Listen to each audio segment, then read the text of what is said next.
Friends, welcome to my channel. आज की इस वीडियो में हम chapter the snake and the mirror के आगे के क्वेश्चन करेंगे। पिछली वीडियो में हमने सेकंड क्वेश्चन तक कंप्लीट कर लिया था एंड इस वीडियो में हम थर्ड क्वेश्चन करेंगे। सो हमारा थर्ड क्वेश्चन है, I look into the mirror and smile. ये कौन कह रहे हैं? जो ऑथर, जो डॉक्टर है, वो बोल रहे हैं कि मैं मिरर की तरफ देखा और मुस्कुराया। वही जो हमने चैप्टर में पढ़ा था। किसने कहा? डॉक्टर ने। A little later he says, थोड़ी ही देर बाद उन्होंने कहा, I forgot my danger, smile feebly at myself. मैं अपना डेंजर भूल गया और खुद के ऊपर ही स्माइल करने लगा। इस बारे में जो डॉक्टर हैं उनका क्या ओपिनियन था अपने बारे में? किसके बारे में? अपने बारे में। तो हमें यहाँ पर ये दिया गया है, ही फर्स्ट स्माइल्स। वो पहली बार क्यों हंसे थे? जब वो खुद के ही लुक्स को एडमायर कर रहे थे, अपनी ही खुद की तारीफ कर रहे थे, तब वो मिरर में देखकर स्माइल करी थी उन्होंने। तो चलिए अब अपना आंसर लिखना शुरू करते हैं। When he admires his own looks,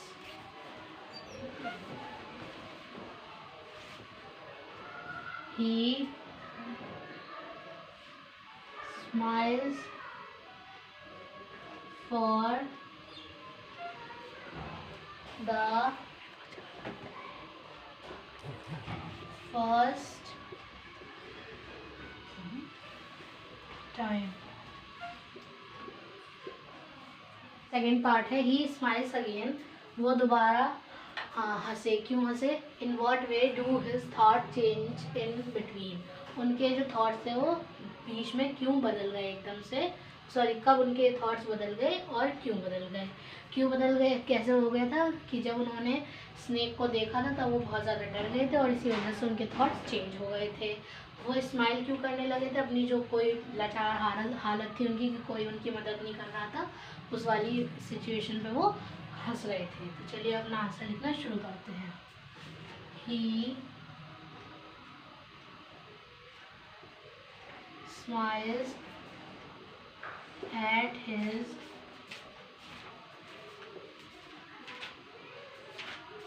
helplessness and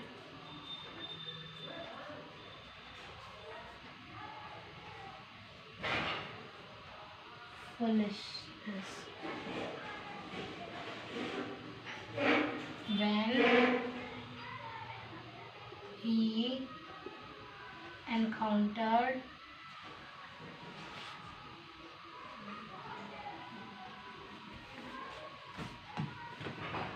the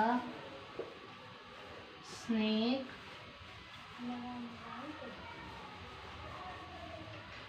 he get scared and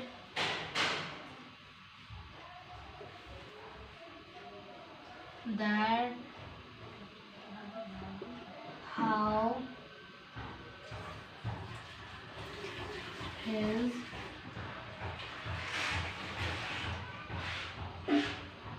thoughts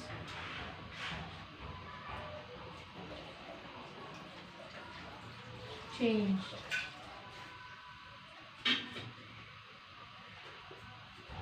तो चलिए अब ना नेक्स्ट क्वेश्चन करते हैं। चलिए हमारा ये फ्रेंड्स फर्स्ट पार्ट है। इसमें आपको एक दिया हुआ है दिस, ये वाला जो ये जो क्वेश्चन है इसमें ये आपसे पूछा है इसमें कि आपको बताना है the kind of person the doctor is. हमें बताना है ये जो डॉक्टर है, ये देखिए यहाँ पर लिखा हुआ है ये कि किस काइंड का मैन है डॉक्टर। एक मनी मैन है, पैसे वाले, या फिर पोजेशन मैन है। पोजेशन यानी उनके पास खुद का कुछ है, पोजेस करते हैं, उन पे कुछ है। ये पैसे वाले हैं।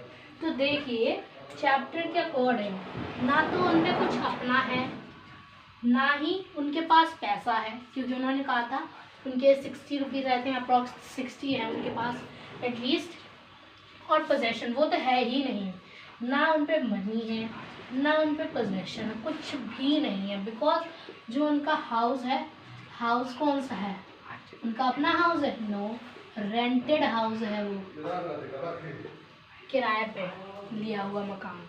तो चलिए इसे हम पूरा प्रूव कर देते हैं, यानी आंसर लिख देते हैं, क्योंकि हमें इनकी साथ दोनों स्टेटमेंट्स को रॉन्ग बताना पड़ेगा, तो कुछ ना कुछ तो हमें लिखना ही होगा।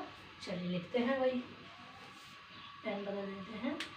द डॉक्टर, आंसर लिखते हैं, the doctor is a poor man. He had hardly, चलिए करेक्ट मनी भी देख लेते हैं बुक में, फर्स्ट नहीं है, हाँ देखिए 60 रुपीज़। ये देखिए मैंने आपको बता भी दिया, इसका जो पहला पेज है उसमें ही लिखा हुआ। चलिए लिखते हैं, he had hardly 60 rupees, okay सही सही, hardly 60 rupees in his bag. He lived in a rented house.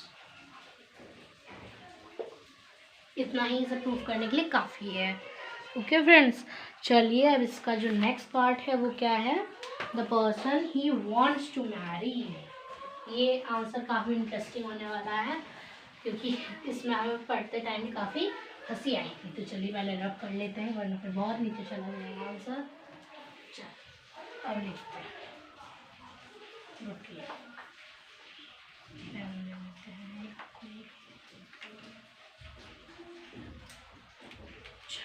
अब लिखते हैं,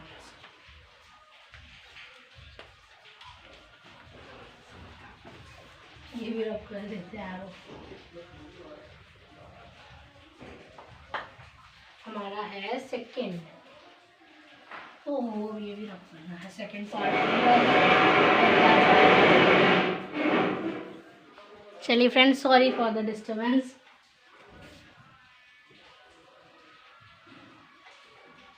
देखिए और तो कोई पार्ट नहीं, और भी ये पार्ट है, सेकंड पार्ट है हमारा।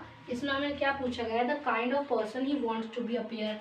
अब वो कैसे पर्सन बनना चाहते हैं, the kind of person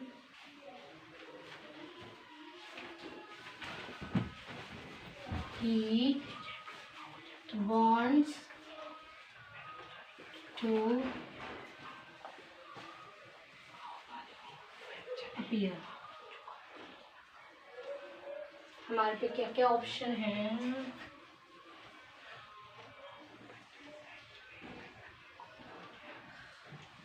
appearance and ambition।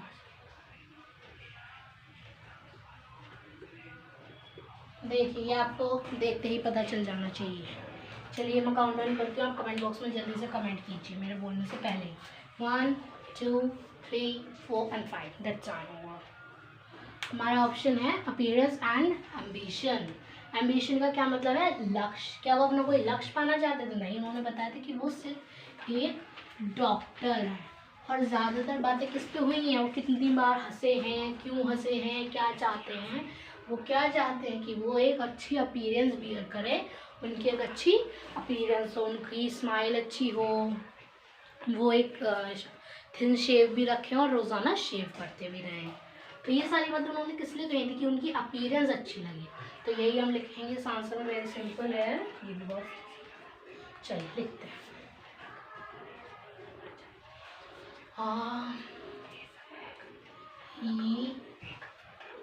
he wants to become a beautiful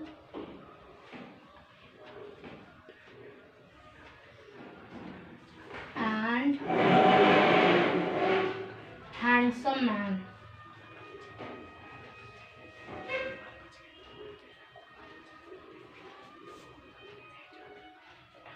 as he told in the chapter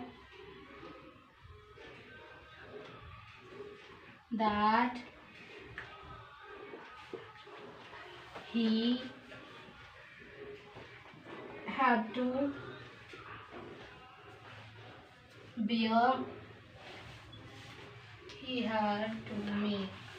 he had to shave daily,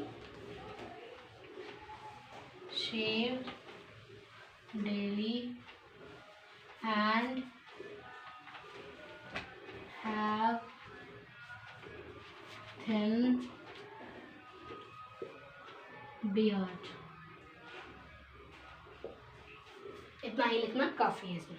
friends, इस टाइप के क्वेश्चन में आप कंफ्यूज भी हो सकते हो कि जैसे कि आपसे केवल ये जैसे ऑप्शन दे दिए तो आप क्या पता इस पर केवल टिक कर दो, तो ऐसा नहीं है। ये आपके मार्क्स पे डिपेंड है। वैसे तो ये अगर 2 नंबर्स में आएगा तब भी आपको ऐसे लिखना होगा। 3 वगैरह में आएगा तो आप इसकी स्माइल वगैरह वाले भी लिख सकते हो।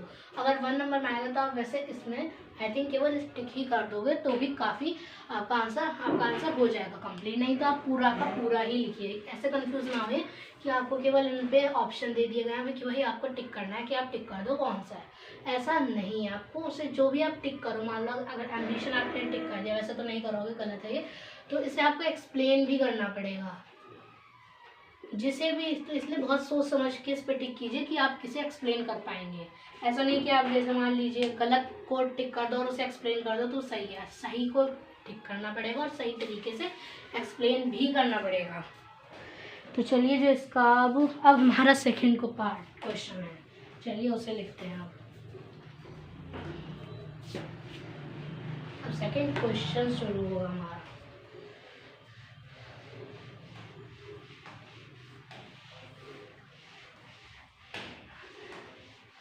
चलिए अब लिखते हैं। वही था ना कि किस टाइप की उसे वो शादी करना चाहते, किस type marriage. Second question, second का फर्स्ट पार्ट देखते हैं क्या है। The person he wants to marry, the person he wants to marry, किस टाइप की लड़की से वो किस पर्सन से शादी करना चाहते थे। तो चलिए इसे लिखना शुरू करते हैं। तो पहले आप बताइए किस टाइप की लड़की से वो शादी करना चाहते थे। चलिए बताइए।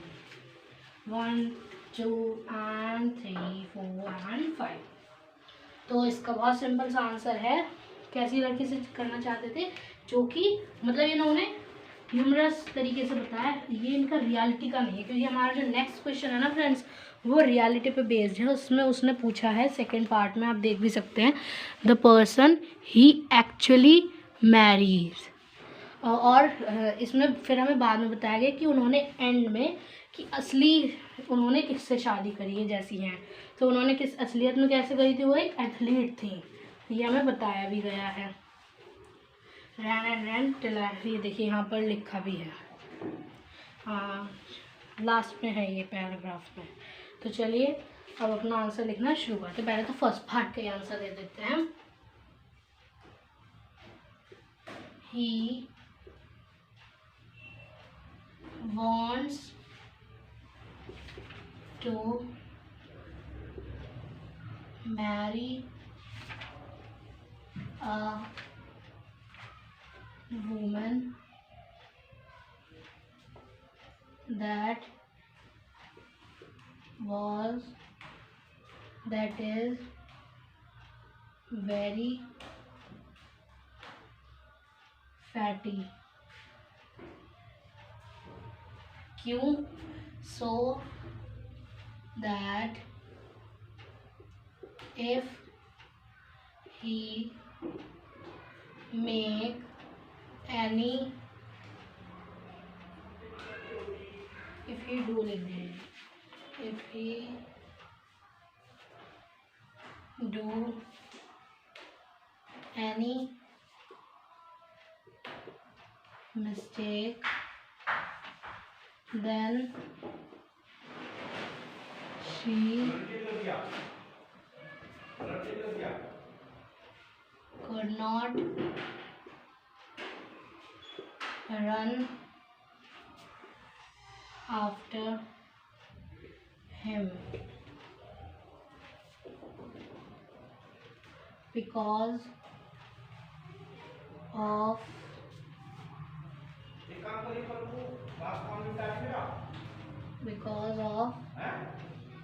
her fat. ओके फ्रेंड्स, अब ये पार्ट हमारा कंप्लीट हो गया। अब हमारा नेक्स्ट जो पार्ट है उसमें हमसे पूछा गया है कि असलियत में उन्होंने किससे शादी करी। हमारा इसका नेक्स्ट पार्ट है the person he actually marries. असलियत में उनकी शादी किससे हुई है?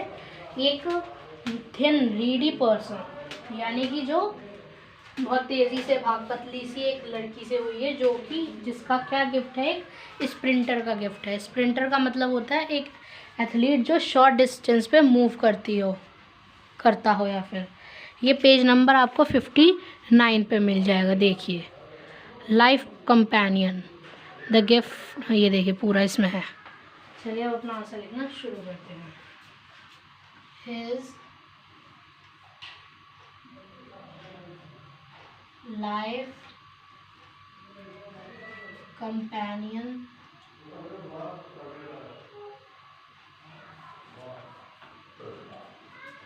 is a thin, reedy woman with a, यहाँ पर आप डायरेक्ट उसकी लैंग्वेज ना लिखिए, अपनी लैंग्वेज लिखिए, क्योंकि हमें स्प्रिंटर का मतलब पता ही है। is a thin reedy woman who is an athlete who runs over through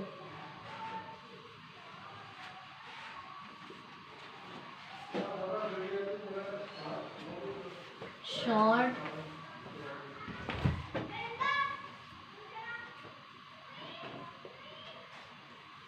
distances।